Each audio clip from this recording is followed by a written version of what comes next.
Жалпы Құран кітабы өте ерекше, қасиетті кітабымыз. Бұл кітапты адамдар оқып көрсе ғой, негізі шынында ондағы аяттары бар, өте мағынасы терең. Жер бетінде ондай кітап жоқ, ондай көркем, сондай мағынасы терең. Бұнда сөздердің ерекшелігі симметриялық байланыс бар екен. Қазір соны түсіндіріп айтатын болам. Сондай-ақ кейбіреулер сұрап жатырады, неге Құран араб тілінде түсті деп. Қазір соның барлығын түсінесіздер. Бұйыртса соңына дейін тыңдаңыздар осы голосовойды. Ал бисмилля деп бастаймын. Жалпы мына Құранда бұрында Кахф сүресін мен оқып жатырған кезде бір ерекше таңғалып ойландым, шынында айтсам, неге Кахф сүресінде әртүрлі оқиғалар айтылған деп.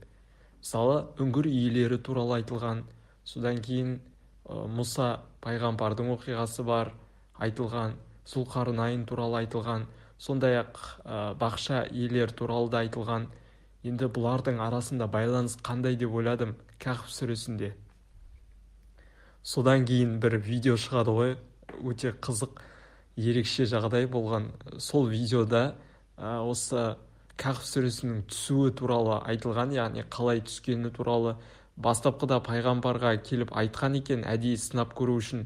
Мұса пайғамбарға қатысты сондай бір жер бетін, сондай білімді адам туралы айт деген, сосын жер бетін кезіп жүретін адам туралы айт деген, сосын үңгір иелері туралы айт деген. Сол кезде пайғамбарымыз ертең айтам, яғни ертең кел дегендей жауабын бірнеше рет бергенмен, ол Құранда түспейді, Құранның ондай аяттары. Содан кейін иншаллах деп айтқан пайғамбарымыз, содан кейін барып Құранда Кахф дейтін сүре түседі. Сол Кахф сүресінде Алла айтады, иншалла деп айт деп. Яғни соның барлығы сол пайғамбардың айтқан сөздерімен байланысты екен. Содан кейін барлығына әлгі адамның қойған сұрағына жауаптар ретінде Кахф сүресінде бастапқыда үңгір иелері туралы айтылған, сосын Қыдыр дейміз ғой, пайғамбар, сол туралы айтылған. Содан кейін Зұлқарнайн жер бетін кезіп жүрген сондай басшы Зұлқарнайн туралы айтылған. Міне осындай ерекшелігі. Енді сосын тағы бір Құранның ерекшелігі симметриялық ерекшелік екен. Мысалы айтқанда, Құранда белгілі аят бар, Бақара сүресінің аяты, аят әл-Курси деп аталатын. Аят әл-Курси жын шайтандардан қорғану үшін бір жағынан өте маңызы зор. Сол аят әл-Курсиде мысалы 9 бөліктен тұрады екен, яғни 9 сөйлем десек болады. Енді оның ерекшелігі, байланысы неде десеңіздер, өздеріңіз шынында қарап көріңіздер. Бірінші бастапқы бөлім мен 9-шы бөлімі бір-бірін байланыстырып тұрады, жалғасы сияқты. Екіншісі мен 8-шісі, үшіншісі мен 7-шісі, 4-шісі мен 6-шысы. Сондай байланысы сондай. Өздеріңіз санмен қарап көріңіз, тексеріп. Сосын ортасында 5-ші бөлігі болады. Ал 5-ші бөлігінде, яғни 5-ші сөйлемде не деп айтылған? Онда Алла олардың, яғни алдында да, артында да не бар екенін біледі деп тұр ғой, ортасында тұрғаны. Қандай ерекше, түсіндіңіздер ме? Осыдан түсінуге болады. Сосын сондай жай ғана Құранды оқып шыққан кезде адамдар ойлауы мүмкін, мысалы бір сипаттама деген сияқты, бірақ мағынасы өте терең екен. Сондай-ақ айтқым келетіні, бір жағынан Құран бұрында пайғамбарымыз жазып білмеген, сол кезде паяттар болған, яғни ақын дейміз бе, сондай бір жер бетіне танымал, арабтарға танымал болған сондай паяттар болған.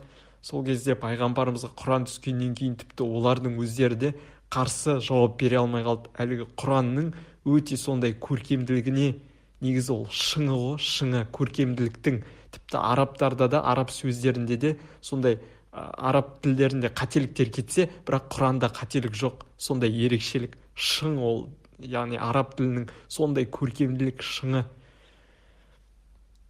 Сосын қазір мысал ретінде кейбір сүрелерді айтамын, бірақ оның алдында мен мына нәрсе айтқым келіп тұр. Өте маңызды. Неге Құран араб тілінде түсті деген сұрақ болуы мүмкін ғой. Енді қараңыз, араб тілі күрделі тілдердің бірі, өте ерекше тіл. Ондағы сөздердің мағынасы да өте ерекше. Мысалы, айтайын сіздерге, назиғат дейтін сүре бар Құранда. Назиғат сүресінде уаджафа дейтін сөз қолданылады. Бұл уаджафа қорқу. Ақыреттегі адамдардың қорқуы туралы сипаттамада уаджафа дейтін сөз. Енді қорқу туралы Құранда қандай сөздер бар? Жалпы қорқу туралы араб тілінде қандай сөздер бар? Соны айтайын. Араб тілінде қорқу деген сөздер өте көп екен. Яғни мағынасы жалпы қорқу болғанмен олар әртүрлі. Қараңыз.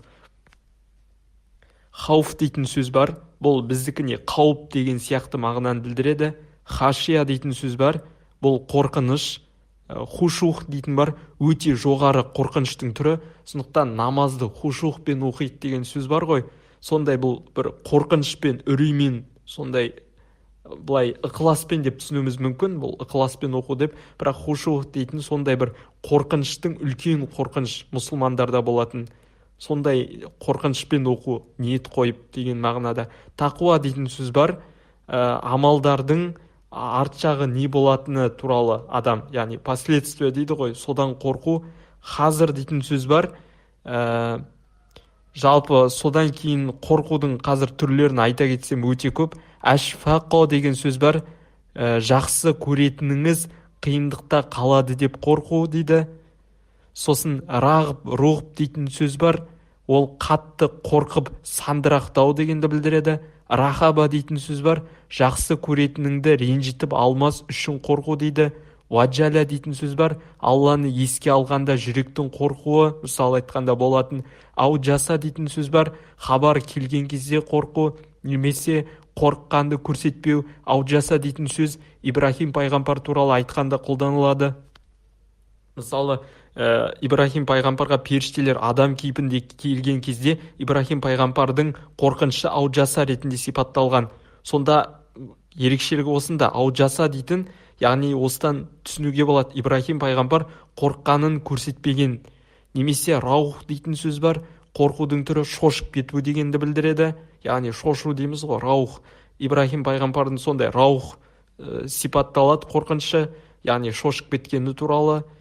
Маған айтып кеткенде сосын хазыр дейтін бар.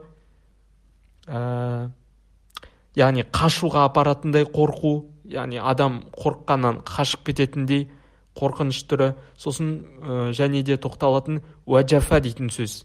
Міне көрдіңіз ба, қорқыныштың қаншама мағынасы бар. Қорқыныш дейтін сол сөздер Құранда қолданылады және дұрыс қолданылады. Ерекшелігі сонда. Содан адам ажыратып біледі.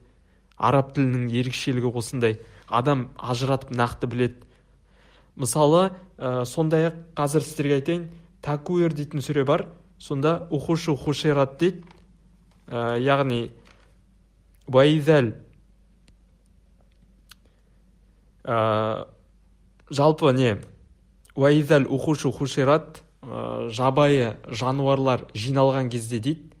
Хушыр дейтін, мұнда хушират деген сөз хашыр деген сөзбен байланысты.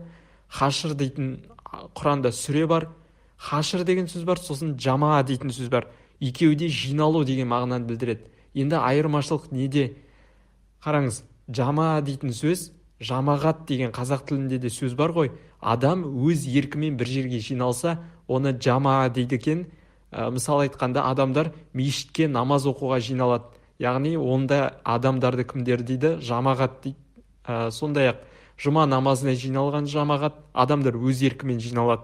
Ал қиямет күні ақыреттегі сипаттама хашыр деп сипатталады. Неге ол жамаа деп сипатталмайды? Себебі хашыр күштеп жинатылады адамдар. Яғни адамдардың еркінен тыс, адамдардың өздері еркімен жиналады емес, оларды күштеп апарып жинайды. Олар өздері сол жиналғысы келмесе де махшар алаңына хашыр дейтін сөз осы. Сосын ол араб тілінде өзгереді ғой. Сонда уаизәл ухушу хушират деген, когда жабайы аңдар жиналатыны туралы айтқанда, яғни түсінікті ғой, хашыр деген сөзден шыққан жабайы аңдар, сол кезде оларда не емес, жамаа сияқты сипатпен емес, хашырмен сипатталып тұр.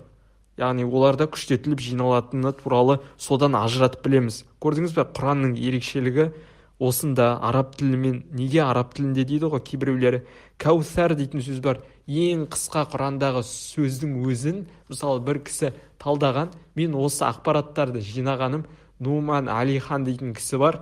Жалпы өте жақсы сипаттап берген. Шынында енді мазхаб жағынан біздікіндей емес, ақидада бізде Қазақстанда ұстанып жүргендей емес, дегенмен Құранды сипаттап жеткізген кезде соларды айтып сипаттады. Мен содан ақпараттарды алған болатынмын. Кәусар сүресі Құранда ең қысқа сүре. Инна аутойнакал кәусар дегенде ауто деген сөздің өзінің мағыналары өте көп. Яғни негізгі 3 мағынасы бар екен. Соның бір мағынасы ауто деген сөз қолданылып тұр. Яғни біз саған кәусарды нәсіп еттік. Кәусар өзенін жәннаттағы пайғамбарға нәсіп еткенде ол қандай яғни қандай сипаттағы нәсіп ету, түсіндіңіз бе осыдан? Міне Құранның ерекшелігі осында тағы. Содан кейін енді бұлай көркемділік ерекшеліктерін айтайын Құранның. Жалпы шынымды айтайын, бұл ақпараттарды мен жазып, жинап, дайындап қойдым. Мен ұмытып қалам бір жағынан, кейбіреулерін бұларды бәрін білем демеймін. Сіздерге жеткізгім келеді ерекшелігін, сондай көркемділігін. Сол үшін бұлардың барлығын жазып алдым, соны оқып, түсіндіріп отырғаным жазып. Анда Алла сондай тікен жемістер болады деген. Тікен жемістер, ол тікен жемістерді адамдар жегенде қиналады деп. Содан кейін басқа бір аятында, мысал айтқанда, олар түйенің қалай жаратылғанына қарамай ма дейді. Енді тағы да айтам, бұның арасында не байланыс бар? Неге тікен азап туралы айтылғанда түйенің қалай жаратылғанына қарамай ма деген? Ал бұлай болған, адамдарға тікен сол азап туралы айтқан кезде пайғамбарымыз адамдар мазақ қылған болып тұр. Сонда ол тікенді біздің, мысалы, түйелеріміз де жеп жүр ғой, біз де жеріміз оны деген сияқты, одан ештеңе етпес деген сияқты айтқан болып тұр адамдар. Сол кезде Алла жауап ретінде олар түйенің қалай жаратылғанына қарамай ма дейді. Яғни қараңыздаршы, ұйқасы қандай өте ерекше. Афала янзуруна илал ибили кайфа хулиқат ва илас самаи кайфа руфият ва илал джибали кайфа нусибат ва илал арди кайфа сутихат деген сияқты. Өте ерекше ұйқас. Әдемі, өте көркем, кәдімгі. Бұрында адамдар дейтін сондай мықты поэттар болса да қарсы жауап бере алмайтындай болған. Сондай Құранға. Осы жалпы. Сосын енді көп сұрақтар туындап жатырады. Құранның қателігі бар ма деген сияқты. Қателікті таппаған ғалымдар қаншама зерттеулермен айналысса да өте ерекше. Ол мысал айтқанда жерді дөңгелек дейміз ғой. Негізі сіз жерді дөңгелек деп жүрсеңіз, сізден гөрі білімді адамдар айтады, жоқ, жер дөңгелек емес, кішкене сопақтау дейді. Негізі жер сопақтау, эллипс тәрізді пішінді. Ал ол Құранда айтылып кеткен. Жер дөңгелек демеген. Құранда түйе құстың жұмыртқасындай деген сипатта келген. Ал түйе құстың жұмыртқасын сіздер айналдырып қарайтын болсаңыздар, шынымен де пішіні сопақтау болады. Яғни эллипс пішініне келеді. Бұл шынымен де жердің пішініне сәйкес келіп тұр. Ал бұрында адамдар не деп ойлаған? Жер тегіс деп ойлаған, жазық, дөңгелек емес деп ойлаған. Міне осы дәлелдер жалпы айтқым келетіні. Құран өте ерекше. Сіздерге кеңес берем, жақсылап білуге әрекет етуіміз керек. Жаймен менің білімім өте төмен. Мен оқып беріп отырмын. Шынында ақпараттарды өзім айтып отырған жоқпын. Тіпті аяттарды да оқып беріп отырмын.